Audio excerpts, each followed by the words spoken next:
Hello बच्चों, आपका स्वागत है हमारे YouTube channel PCM stream classes में।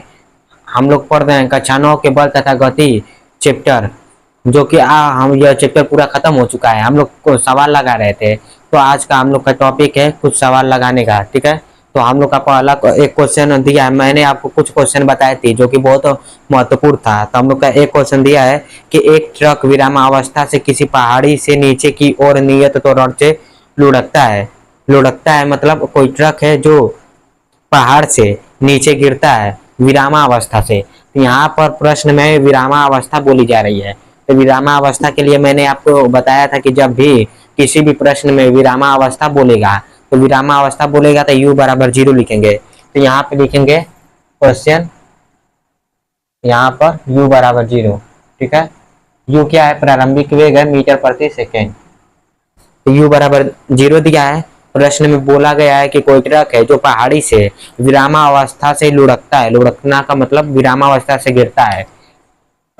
अब हम लोग आगे पढ़ेंगे कि एक ट्रक विरामावस्था से किसी पहाड़ी से नीचे की ओर नियत त्वरण से गिरता है।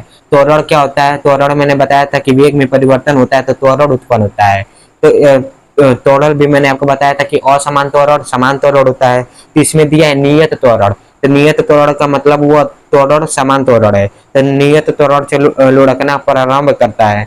यह 20 सेकंड में 400 मीटर की दूरी तय करता है। आगे दिया गया है कि 20 सेकंड में यह 400 मीटर की दूरी तय करता है। तो यहाँ पे लिखेंगे t बराबर 20 सेकंड। समय दिया है 20 सेकंड और दूरी दे दिया है। दूरी को यस से दिखाते हैं। यह दिया है 400 मीटर।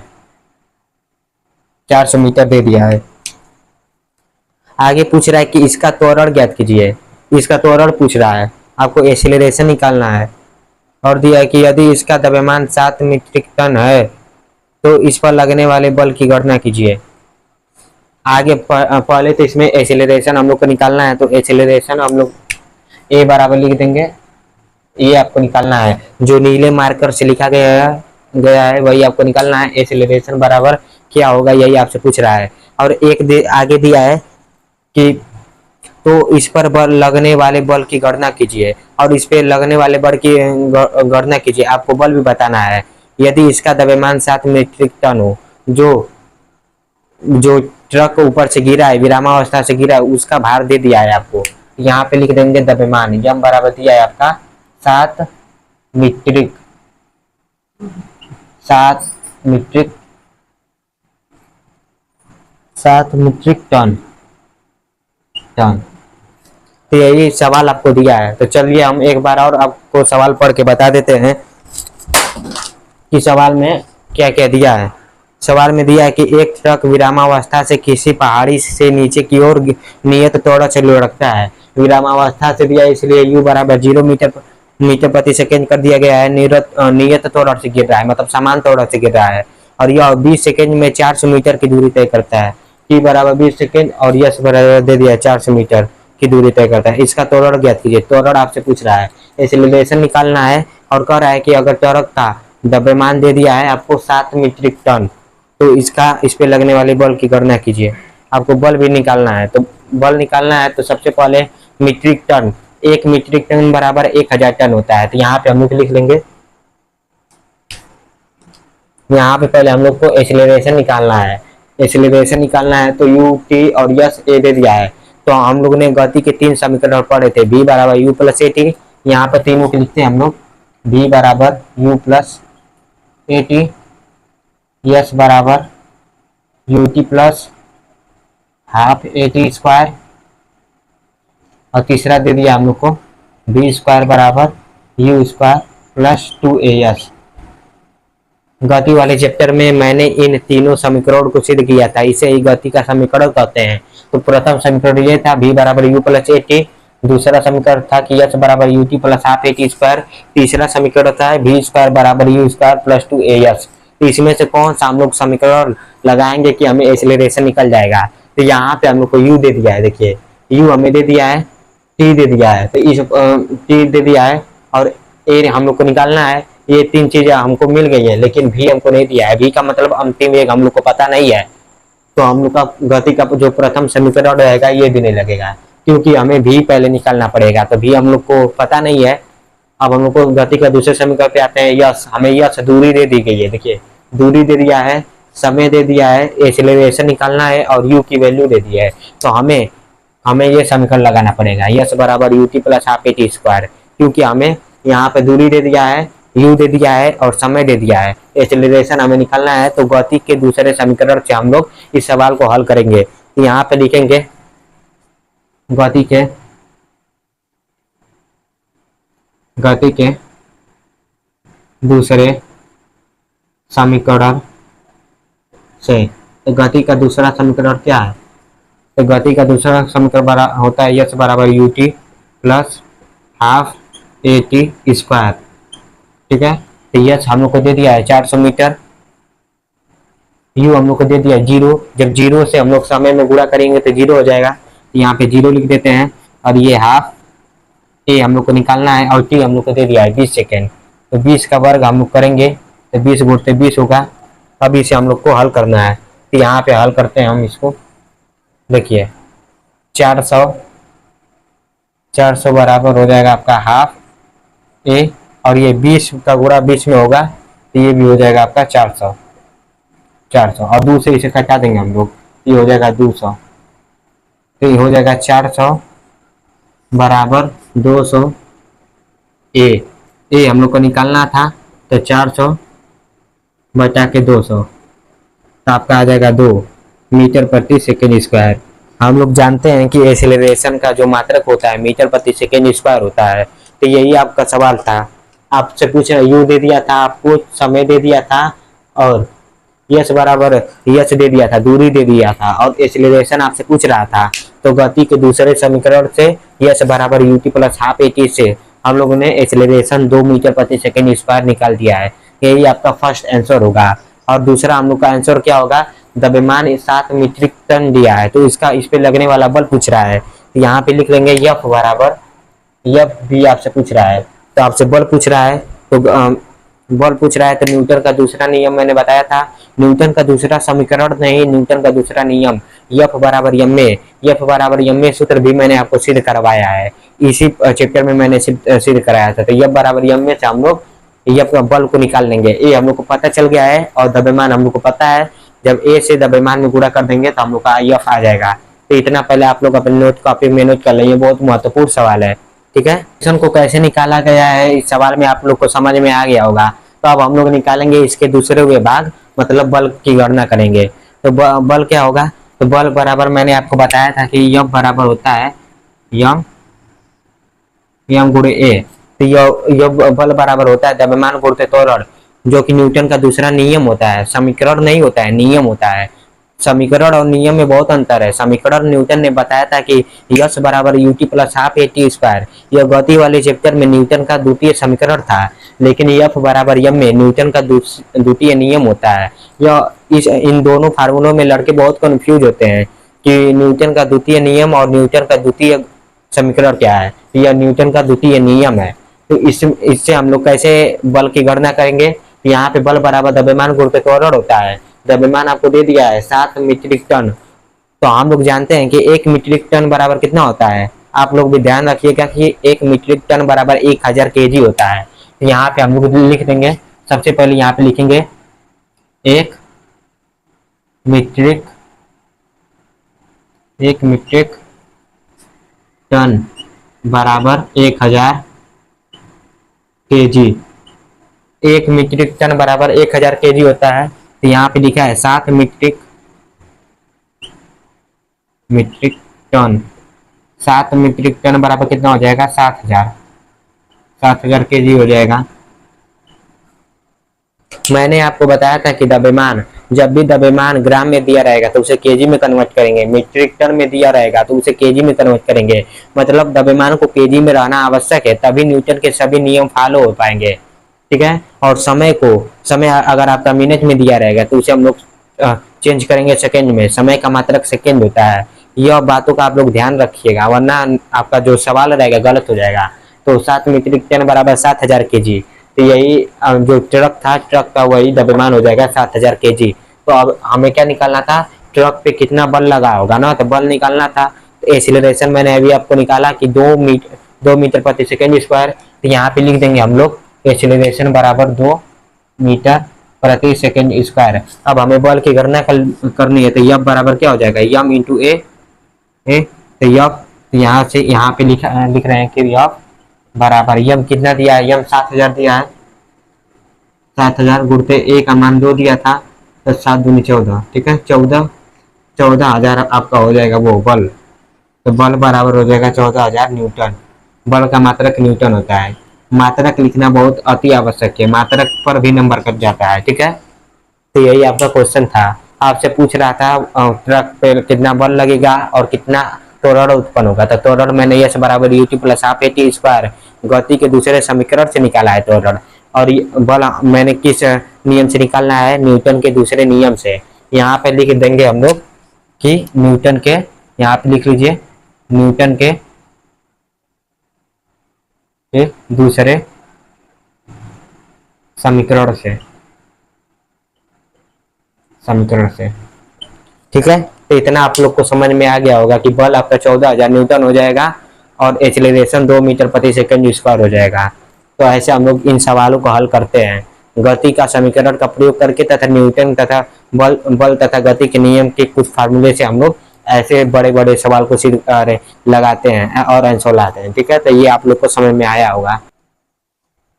हम लोग का अगला सवाल दिया है कि 1 केजी द्रव्यमान के एक पत्थर को 20 मीटर प्रति सेकेंड के वेग से फेंका जाता है। तो यहाँ पे हम लोग लिखेंगे फेंका जाता है, ठीक है। तो पूरा क्वेश्चन हम लोग पढ़ेंगे कि 1 केजी द्रव्यमान के एक पत्थर को 20 मीटर प्रति सेकेंड के वेग से झील की जमी हुई सतह पर फेंका जाता है। झील की जमी हुई सतह का मतलब बर्फ पर फेंका जाता है। यहाँ पे पहले लिखेंगे हम लोग द्रव्यमान कितना दे दिया है, यहाँ पे क्वेश्चन डालेंगे। तो पत्थर का द्रव्यमान लिख दीजिए यम बराबर 1 केजी, ठीक है। और उसे u बराबर 20 मीटर प्रति सेकेंड के वेग से फेंका जाता है। तो फेंकने के बाद पत्थर 50 मीटर की दूरी तय करता है। 50 मीटर का दूरी का मतलब यश बराबर दे दिया है 50 मीटर। तो यहाँ पे लिखेंगे यश बराबर 50 मीटर, यश बराबर 50 मीटर, ठीक है। तो यश बराबर 50 मीटर। जब हम लोग पत्थर को फेंकते हैं 20 मीटर प्रति सेकेंड के वेग से, तो वो 50 मीटर की दूरी तय करता है। फिर उसके बाद वह रुक जाता है। यहाँ पे रुक जाता है, क्वेश्चन में बोला है कि पत्थर कुछ दूरी 50 मीटर की दूरी तय करने के बाद रुक जाता है। रुकने का मतलब उसका जो अंतिम वेग होगा वो जीरो हो जाता है। तो v बराबर लिखेंगे 0 मीटर प्रति सेकेंड। तो आपसे क्वेश्चन में पूछ रहा है, क्या पूछ रहा है क्वेश्चन में, पत्थर तथा बर्फ के बीच लगा हुआ घर्षण बल ज्ञात कीजिए। तो घर्षण बल का मतलब बल पूछ रहा है आपसे। तो यहाँ पे लिखेंगे बल। तो बल हमें पूछ रहा है, तो बल हम लोग को पूछ रहा है, तो बल हम लोग कैसे निकालेंगे। तो पहले तो बल में घर्षण बल पूछ रहा है। तो घर्षण बल क्या होता है, तो घर्षण बल क्या होता है यहाँ पे समझते हैं। तो पहले मान लीजिए कि कोई व्यक्ति है जो इस दिशा में गति कर रहा है। तो घर्षण बल दिशात्मक होता है, मतलब उसमें दिशा होती है, मतलब वो विपरीत दिशा का होता है। तो घर्षण बल क्या होता है, कोई वस्तु है, कोई व्यक्ति है जो प्लस दिशा में गति कर रहा है, तो घर्षण बल उसका हमेशा विपरीत लगेगा, माइनस दिशा में लगेगा। घर्षण बल का मान हमेशा ऋणात्मक होता है, क्योंकि जमीन पर लगने वाले विपरीत बल को ही घर्षण बल कहते हैं। मान लीजिए कोई व्यक्ति दौड़ रहा है, तो जब दौड़ेगा ना, तो व्यक्ति उसके जो गति रहेगी उसमें एक अवरोध उत्पन्न होगा, वो अवरोध घर्षण बल होता है। तो घर्षण बल का मान हमेशा नेगेटिव होता है, माइनस में होता है। तो घर्षण बल क्या होगा, जमीन पर लगने वाले विपरीत प्रकार के बल को घर्षण बल कहते हैं। तो यही आपका घर्षण बल था। तो घर्षण बल आपको समझ में आया होगा। अब हमें निकालना था, इस क्वेश्चन में हमें निकालना है घर्षण बल। तो घर्षण बल के लिए क्या करेंगे, हम लोग बल निकालकर उसमें माइनस लगा देंगे, मतलब निगेटिव लगा देंगे।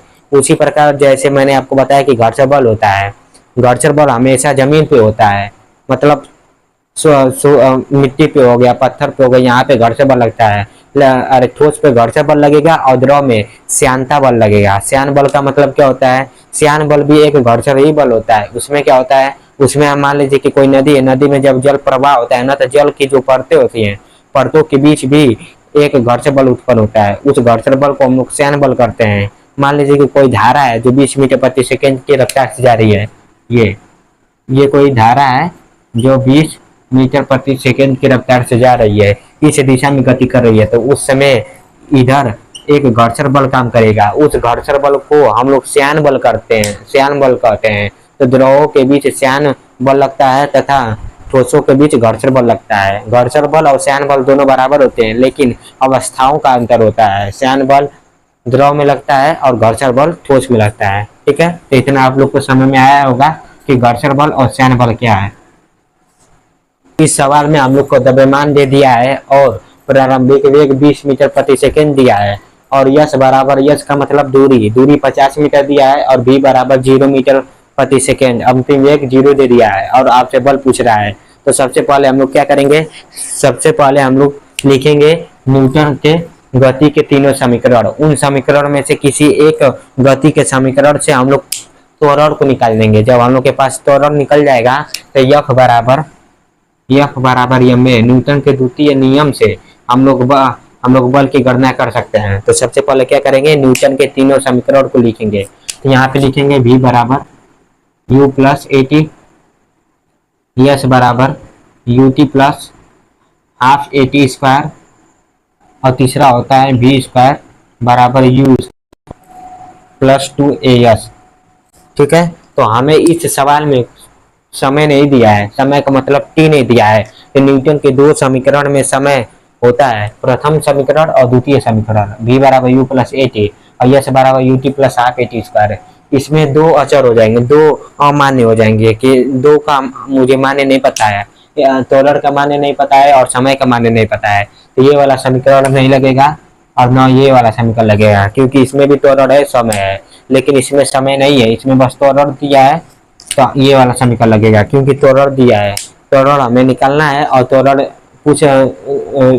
त्वरण निकालने के लिए हमें यश का मान यहाँ से रख देंगे और v का मान रख देंगे, u का मान रख देंगे, तो a का मान निकल जाएगा। तो यहाँ पे सबसे पहले हम लोग लिखेंगे न्यूटन के तृतीय समीकरण से। ठीक है, यहाँ पे अब इसको हम मिटा देते हैं। कभी भी पेपर में ऐसा सवाल है तो सबसे पहले न्यूटन के तीनों समीकरण को वहां पे लिख कर चेक कर लेंगे कि कौन सा समीकरण लगेगा। यहाँ पे लिखेंगे न्यूटन के तीनों समीकरण से, तीसरे समीकरण से, तीसरा समीकरण क्या था, v स्क्वायर बराबर u स्क्वायर प्लस 2as, यही था। a को हमें निकालना था, v का मान कितना दिया है 0, 0 का स्क्वायर करेंगे 0 आएगा, u हम लोग को दे दिया है 20, तो 20 का स्क्वायर करेंगे तो 20 गुणते 20 प्लस 2, और a का मान निकालना है, h का मान दिया है 50, तो ये कितना हो जाएगा 400, ये हो जाएगा 400, 20 का वर्ग 400 और 50 में 2 का गुणा करेंगे 100 a। यहाँ से हम लोग लिखेंगे, अब यहाँ पे निकालेंगे हम लोग एक्सेलरेशन का मान। तो a बराबर हो जाएगा -400 बटा के 100, तो a बराबर आपका आ जाएगा -4 मीटर प्रति सेकेंड स्क्वायर। तो एक्सेलरेशन का मान आया है -4 मीटर प्रति सेकेंड स्क्वायर। -4 का मतलब माइनस, इसमें क्या है, माइनस दिशा है। मैंने आपको बताया था कि धनात्मक त्वरण, ऋणात्मक त्वरण क्या होता है। तो यह ऋणात्मक त्वरण है, मतलब पत्थर के वेग में लगातार कमी आ रही है, मतलब पत्थर का जो वेग है धीरे धीरे घट रहा है, तो ये त्वरण ऋणात्मक आया है। तो अब हमें बल की गणना करनी है, तो हमें घर्षण बल की गणना करनी है। तो बल बराबर मैंने आपको बताया है कि बल बराबर होता है द्रव्यमान, F बराबर होता है द्रव्यमान m गुणते a, और m आपको दे दिया है 1 kg। तो F बराबर लिखेंगे 1 गुणते -4, a का मान -4 दिया है, तो F बराबर आ जाएगा -4 न्यूटन। यही आपका घर्षण बल रहेगा। मैंने आपको बताया कि जब भी घर्षण बल का मान आता है वो ऋणात्मक आता है, मतलब निगेटिव आता है। हमेशा कभी भी घर्षण बल का मान पॉजिटिव नहीं आता है, क्योंकि वह जमीन पर लगने वाला विपरीत प्रकार का बल होता है। इस क्वेश्चन में आप लोग देख सकते हैं कि बल का मान ऋणात्मक आया है, मतलब वह बल घर्षण बल है। ठीक है, तो इतना आप लोग को समझ में आया होगा। मैं एक बार और आपको घर्षण बल का परिभाषा बोलकर बता देता हूँ। घर्षण बल क्या होता है, जमीन पर विपरीत प्रकार के लगने वाले बल को घर्षण बल कहते हैं।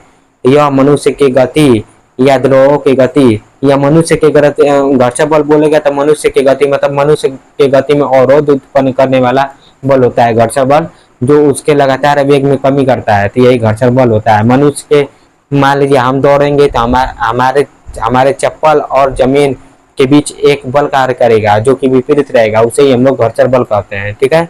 और श्यान बल क्या होता है, जल की परतों के बीच लगने वाले घर्षण बल को श्यान बल कहते हैं। श्यान बल भी एक घर्षण बल होता है, लेकिन यह द्रव में लगता है और घर्षण बल हमेशा भूमि पर लगता है, मतलब ठोस में लगता है। तो ये सवाल आप लोग को समझ में आया होगा, ये बहुत इंपॉर्टेंट सवाल है, ठीक है। आईएमपी सवाल है, इसमें के क्वेश्चन 6 नंबर में पूछे जाते हैं अर्धवार्षिक पेपर या वार्षिक पेपर में, ठीक है। ये क्वेश्चन जरूर आता है। हम लोग का अगला सवाल दिया है कि 25 केजी द्रव्यमान के पिंड पर 200 न्यूटन का बल लगाया जाता है। तो सबसे पहले हम लोग लिखेंगे 25 केजी। 25 केजी क्या है, द्रव्यमान दिया है, तो यहाँ पे लिखेंगे, पहले क्वेश्चन डालेंगे हेडिंग, यहाँ पे लिखेंगे यम बराबर 25 केजी। पेपर में हमेशा ऐसे ही लगाते हैं, पहले क्वेश्चन को यहाँ पे शॉर्ट में लिख लेते हैं, यम बराबर 25 केजी और बल दे दिया है, यम बराबर दे दिया है 200 न्यूटन। 200 न्यूटन का बल लगाया जाता है। कोई 25 केजी की वस्तु है, पिंड है, जिसपे 200 न्यूटन का बल लगाया जाता है। तो दिया है कि 25 केजी द्रव्यमान के पिंड पर 200 न्यूटन का बल लगा है। विरामावस्था से 64 मीटर चलने में पिंड को कितना समय लगेगा। विरामावस्था से, कोई पिंड है जो विरामावस्था से चलना प्रारंभ करती है, तो विरामावस्था से मतलब u बराबर 0 दिया है, 0 मीटर प्रति सेकेंड। और आपसे समय पूछ रहा है, समय का मतलब कोई वस्तु है जो u बराबर 0 मीटर प्रति सेकेंड से चलना शुरू कर रहा है और उस पे 25 केजी उसका द्रव्यमान दे दिया है, 200 न्यूटन उस पे बल लगाया जा रहा है। तो 64 मीटर चलने के बाद वह u से चलना प्रारंभ करता है, 200 न्यूटन के बल लगाने पर वह 64 मीटर चलता है। तो यहाँ पे लिख देंगे यश बराबर 64 मीटर। दूरी आपको दे दी गई है, यश बराबर 64 मीटर दूरी आपको दे दी गई है और समय आपसे पूछ रहा है। तो क्वेश्चन को एक बार और आपको हम समझा देते हैं कि क्वेश्चन में क्या क्या दिया है। क्वेश्चन में कह रहा है ना कि कोई वस्तु है जो कि विरामावस्था से चलना प्रारंभ करती है और उस पे वह विरामावस्था से जब चलना प्रारंभ करेगी तो u बराबर 0 हो जाएगा और उस वस्तु पर 200 न्यूटन का बल लगाया जाता है। उस वस्तु का द्रव्यमान दे दिया है 25 केजी और 200 न्यूटन का बल लगाया जाता है, तो 64 मीटर वह दूरी चलती है। तो समय ज्ञात कीजिए, समय आपसे पूछ रहा है। तो सबसे पहले हम लोग को एक्सीलरेशन निकालना पड़ेगा। तो न्यूटन के दूसरे नियम से हम लोग सबसे पहले एक्सीलरेशन निकाल देंगे। यहाँ पे द्रव्यमान दे दिया है और बल दे दिया है, तो न्यूटन का दूसरा नियम क्या था, F बराबर यम है। इस फार्मूले का यूज इस वाले चैप्टर में बहुत होता है, सभी सवालों में इस फार्मूले का यूज होता है, न्यूटन के दूसरे नियम का, ठीक है। तो F बराबर यम है। यहाँ पे लिखेंगे बल हम लोग को दे दिया है 200 न्यूटन और द्रव्यमान कितना दिया है 25। ए हम लोग को निकालना है, तो ए बराबर हो जाएगा 200/25। जब 200 में 25 का भाग देंगे तो 8 बार में कटेगा, 8 मीटर प्रति सेकंड स्क्वायर। तो टोटल आपका आ गया है, एक्सीलरेशन आपका आया है 8 मीटर प्रति सेकंड स्क्वायर, यही आपका एक्सीलरेशन निकल के आया है। तो जब हम लोग को एक्सीलरेशन निकल गया है तो हमें समय निकालना है। तो समय निकालने के लिए हम लोग के पास 2 समीकरण होते हैं, न्यूटन के 2 समीकरण में समय होता है। पहले तो v बराबर u प्लस ए टी और दूसरा होता है s बराबर u T plus half a t square. तो हम इन दोनों समीकरणों में से कौन सा समीकरण लगाएंगे, यह बात आती है। तो हम लोग में देखिए यहाँ पे हम लोग को भी नहीं दिया है, इस वाले सवाल में अंतिम वेग नहीं दिया है हमें, तो यह वाला समीकरण नहीं लगाएंगे हम लोग। अब हम लोग न्यूटन का द्वितीय समीकरण लगाएंगे, क्योंकि इसमें अंतिम वेग नहीं दिया है, यश दे दिया है, प्रारंभिक वेग दिया है और समय दिया है और त्वरण दिया है। त्वरण मैंने अभी निकाला है 8 मीटर प्रति सेकंड स्क्वायर। तो हम लोग निकालेंगे न्यूटन के द्वितीय समीकरण से, यश बराबर u t plus half a T से यश कितना दिया है 64, यू कितना दिया है 0, यू जब 0 है तो ये पूरा 0 हो जाएगा कट के, यहाँ पे लिख देंगे 0, ये हाफ, ए कितना दिया है, ए अभी हम लोग ने निकाला है 8 और टी स्क्वायर, तो 2 से इसे कटाएंगे 4 बार में, टी हो जाएगा 64, ये 4 टी स्क्वायर। तो 4 से इसको कटाएंगे हम लोग तो 1 बार में और 16 बार में, 16 बार में 4 से कटेगा 64, 16 चौको 64 होता है। फिर टी स्क्वायर बराबर आ गया 16, टी हमें निकालना है तो ये t बराबर आ जाएगा +-4, तो t बराबर आएगा +4। -4 हम लोग नहीं लेते हैं क्योंकि समय कभी ऋणात्मक नहीं होती है, तो t बराबर 4 सेकेंड। ठीक है, मात्रक लिखना बहुत जरूरी है, तो ये 4 सेकेंड हो जाएगा। तो ऐसे ही हम लोग समय को निकालेंगे। तो यह क्वेश्चन कैसे लगाया गया है, सबसे पहले F बराबर ma सूत्र से हम लोग ने एक की गणना कर ली है, a निकाल लिया है। जब a निकल जाएगा तो न्यूटन के दूसरे समीकरण को लगाएंगे, क्योंकि न्यूटन के दो ही समीकरण में समय का प्रयोग होता है और समय हमें निकालना है। तो न्यूटन का प्रथम नियम होता है v बराबर u + at, लेकिन हमें सवाल में अंतिम वेग नहीं दिया है, तो हम लोग प्रथम वाला समीकरण नहीं लगाएंगे, दूसरे वाले समीकरण को लगाकर समय निकाल लेंगे। ठीक है, तो यही आपका क्वेश्चन था। ये भी क्वेश्चन बहुत मस्त है, बहुत इंपॉर्टेंट है। ठीक है, तो आज के लिए इतना ही काफ़ी है। आपको यह वीडियो पसंद आया होगा तो हमारे पीछे में क्लासेस को सब्सक्राइब कीजिए। ठीक है, thank you for watching video.